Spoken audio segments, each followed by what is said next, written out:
देखिए आज की क्लास में हम लोग एलियस मेथड पर ये दूसरा न्यूमेरिकल देखेंगे। देखिए P दिया है, give a complete distribution for P, A 4 point distribution P1, P2, P3, P4 और गिवन ये 4 वैल्यू दी हुई हैं 2/5, 3/10, 5/20, 1/20।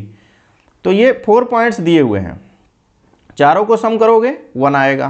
ठीक है, क्योंकि प्रोबेबिलिटी में सबका समेसन 1 होता है, जितनी वैल्यूज होती हैं P1, P2, P3, P4 यहाँ चारों है तो समेसन 1 आएगा। अब हमें इसका डिस्ट्रीब्यूशन निकालना है एलियस मेथड के अकॉर्डिंग।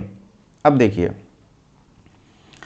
हम इसमें क्या कर रहे हैं, जो सबसे छोटा हमें क्या मिला इसमें, देखिए 1/20 आया 0.05 और सबसे बड़ा है 0.04।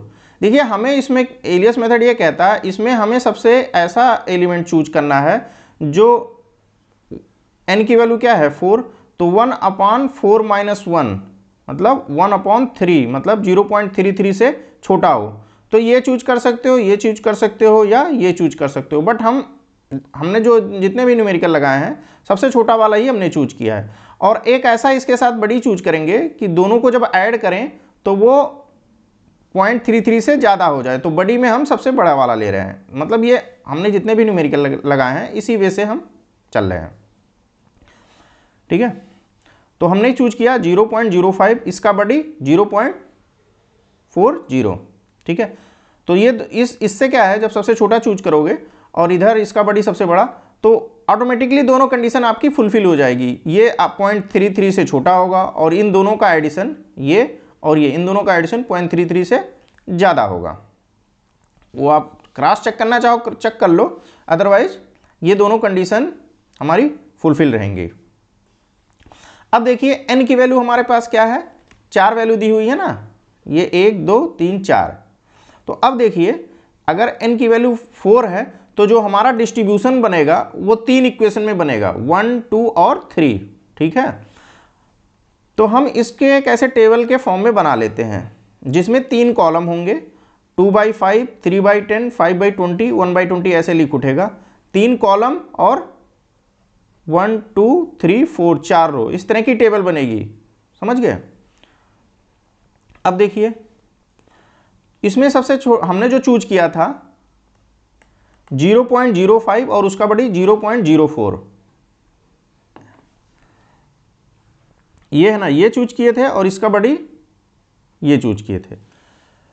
तो जो सबसे छोटा है इन दोनों में, ये छोटा है ना, इसका बड़ी ये है, तो इसके इधर वाले कॉलम ये 0 हो जाएगा, ये 0 हो जाएगा। इसका मतलब है कि सारा डिस्ट्रीब्यूशन इसी में होगा, इस वाले कॉलम में होगा, सॉरी कॉलम नहीं, इस वाली जगह पे होगा। ओके, अब ये इसकी वैल्यू क्या होगी, इसकी वैल्यू होगी 3 इंटू ये प्रोबेबिलिटी 3 इंटू P4, तो ये आ गया 3/20, ये आ गया। बाकी देखिए ये वाले पूरे कॉलम में सारा मतलब ये निकल आया। बाकी जो है ये वाली जो वैल्यू होगी ये होगी 1 माइनस दिस वैल्यू, तो 1 माइनस 3/20 17/20। बाकी ये दो वैल्यू 0 रहेगी, क्योंकि एलियस मेथड ये है, इस तरह से है कि जो Q1 की इक्वेशन होगी मतलब उसमें केवल मैक्सिमम 2 ही नॉन जीरो रहेंगे, बाकी सारे जीरो। तो ये 2 नॉन जीरो हो गए, बाकी सारे जीरो, इसलिए इन दोनों को हम लोग 0 कर देते हैं। समझ में आ गया। मतलब ये 2 एलिमेंट जो चूज किए उसी के सामने ये और ये नॉन जीरो रहेंगे, बाकी सारों को 0 कर देना है। तो ये निकल आएगा 3 इंटू 1/20, तो ये हो गया उसका 1 माइनस 3/20, तो ये आ गया, ये दोनों आ गए। अब बचा क्या, ये बचा क्या क्या है, ये जगह खाली है, ये खाली है, ये खाली है, ये खाली है, ये खाली है, खाली, इनको निकालना है। आगे देखिए इसको कैसे निकाला जाएगा।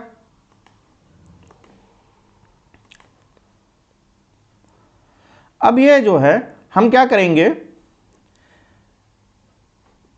देखिए ये जो 4 पॉइंट्स दिए हैं 1 2 3 4, इसको हम करेंगे as a question of 3 point distribution. समझ गए। तो इसका मेथड ये है कि 2/5 मतलब 3 इंटू 2/5 माइनस 17/20 ऐसे करते चले जाओ। ये प्रोबेबिलिटी हो गई, सब में 3 से मल्टीप्लाई करो और ये जो 1 कॉलम एलिमेंट है उससे माइनस कर दो रिस्पेक्टिवली। तो ये किए तो ये आया। सेकेंड वाले में 3/10 माइनस 3 इंटू 3/10 माइनस 0, तो ये आया।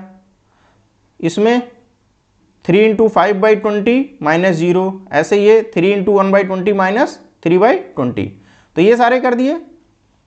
सिंपल है, ये प्रोबेबिलिटी है, सब में 3 से मल्टीप्लाई करना है, उसके रिस्पेक्टिव जो कॉलम है Q1 की वैल्यू से रिस्पेक्टिवली माइनस करते चले जाइए, तो ये आया।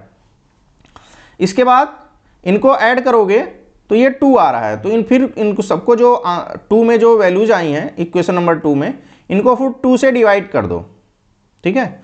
तो अब जो हमें प्रोबेबिलिटी आई उसको नया नाम दे दिए P, तो ये मिला हमें। इसका एक डायरेक्ट फार्मूला है, देखिए 3P माइनस Q1/2, तो ये वैल्यू आपको यहाँ से मिल जाएगी इंडिविजुअली। जैसे 3 इंटू पहली प्रोबेबिलिटी लिखोगे तो उसके सामने जो Q1 वाला कॉलम है, यही तो कर रहे हैं 3P माइनस Q1, ऐसे दूसरे के लिए 3P2 माइनस Q1 का दूसरा वाला, ये Q1 का पहला, Q1 का दूसरा, Q1 का तीसरा हो गया, Q1 का फोर्थ, मतलब उसके रिस्पेक्टिवली ऐसे। बस ये जनरल लिखा है Q1, मतलब Q1 कॉलम का पहला तो यहाँ P1 रहेगा, जब यहाँ P2 लिखोगे तो Q1 कॉलम का दूसरा, इस वे में करते चले जाओगे। देखिए यहाँ 2 से डिवाइड कर दिए तो सीधे सीधे आपको P मिल जाएगा। आप चाहे इस वे से करो या नॉर्मल डिफरेंस लिए बाद में हम 2 से डिवाइड कर रहे हैं, वो इससे हमें रीजन क्लियर होगा क्यों कर रहे हैं, क्योंकि इन सारी प्रोबेबिलिटी का समेसन 2 आ रहा है और हमें समेसन 1 बनाना है, इसलिए 2 से डिवाइड कर दिए। तो ये हो गया, ये बस बुकों में ऐसे भी फार्मूले आपको मिल जाएंगे। अब ये आ गया P, तो इसमें 1.0 है, उसको छोड़ देंगे क्योंकि 3 पॉइंट डिस्ट्रीब्यूशन में हमें केवल 3 एलिमेंट चाहिए, ठीक है। तो जो नॉन जीरो वाले तो रख लेंगे, ये जीरो वाला इसको छोड़ देंगे। अब ये क्वेश्चन हो गया कि जैसे 3 पॉइंट दिया हो और उसका जो है एलियस मेथड अप्लाई करके डिस्ट्रीब्यूशन निकालना हो, तो अब ये एक अलग न्यूमेरिकल की तरह इसको हम सॉल्व करेंगे। अब देखिए 7/40, 9/20, 15/40, ये वैल्यू हो गई।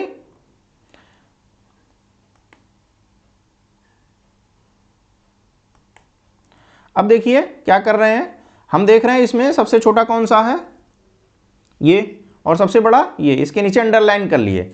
अब ये इन दोनों को चूज करने से क्या होगा, हमारे जो इसके लिए कंडीशन है एलियस मेथड की, वो फटाफट आपकी फुलफिल हो जाएगी। अब क्या है कि जो सबसे छोटा ये वाला एलिमेंट है, ये 1/2 से छोटा होना चाहिए। देखिए अब इसमें 3 एलिमेंट हो गए ना, अब यहाँ एक न्यू न्यूमेरिकल की तरह ट्रीट करिए कि इसमें 3 एलिमेंट दिए हुए हैं, तो n-1 क्या आ जाएगा, n-1 इक्वल टू हो जाएगा, सॉरी n-1 इक्वल टू हो जाएगा 3-1 इक्वल टू 2। तो ये वैल्यू जो है 1/2 से छोटी चाहिए, इसका बड़ी इसके साथ जब ऐड करो तो 1/2 से ज़्यादा चाहिए।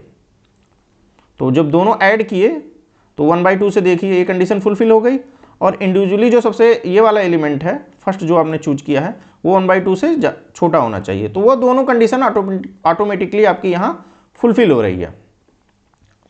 समझ गए। अब देखिए ऐसे टेबल हम बना लेंगे। अब इसमें 2 कॉलम रहेगा, 2 कॉलम इस तरह रहेगा, और ये प्रोबेबिलिटी 3 है तो 3 ये हो गई, 3 रो और 2 कॉलम, क्योंकि अब इसको हमें 2 इक्वेशन में डिस्ट्रीब्यूट होगा ना, ये 3 वैल्यू हैं P1 P2 P3 ऐसे समझ लीजिए, तो इनकी 2 इक्वेशन के फॉर्म में ये डिस्ट्रीब्यूट होगा। तो अब देखिए हमने जो चूज किया था, जो अंडरलाइन किया क्या है, ये और ये, तो 0.175 ये वाली वैल्यू है 15/40, सॉरी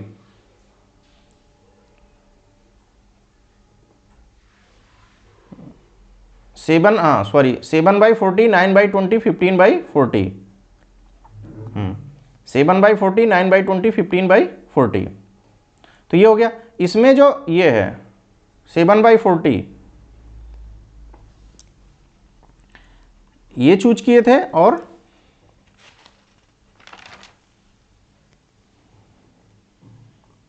और ये इसका बड़ी, तो जब ये चूज किए तो ये वाली जो वैल्यू निकलेगी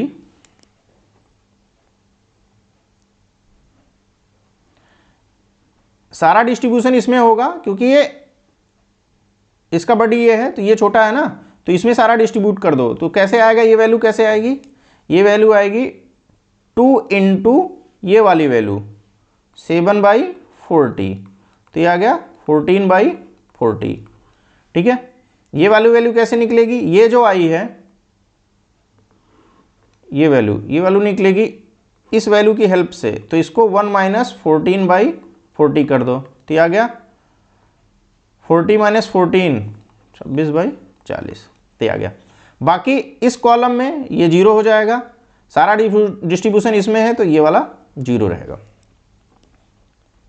अब देखिए ये आ गए, अगेन अब क्या करेंगे, ये खाली है, इनको निकालना है।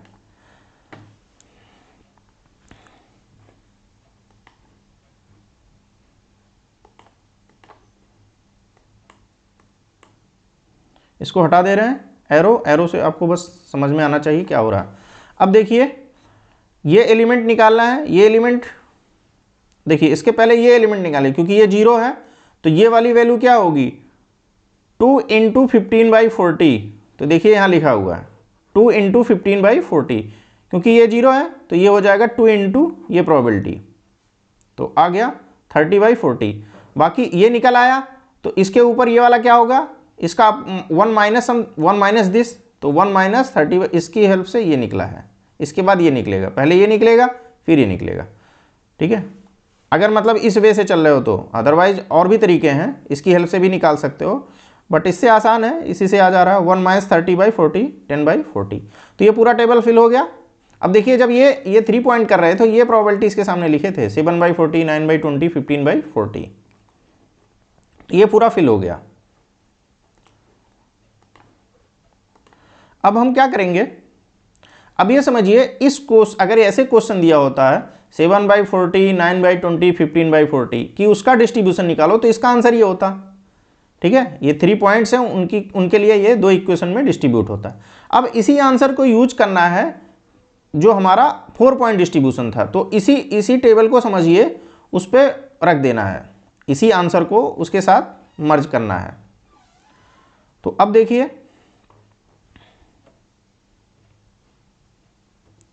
हम इस जगह आएंगे, तो इन्हीं वैल्यू को तो हमने निकाला है।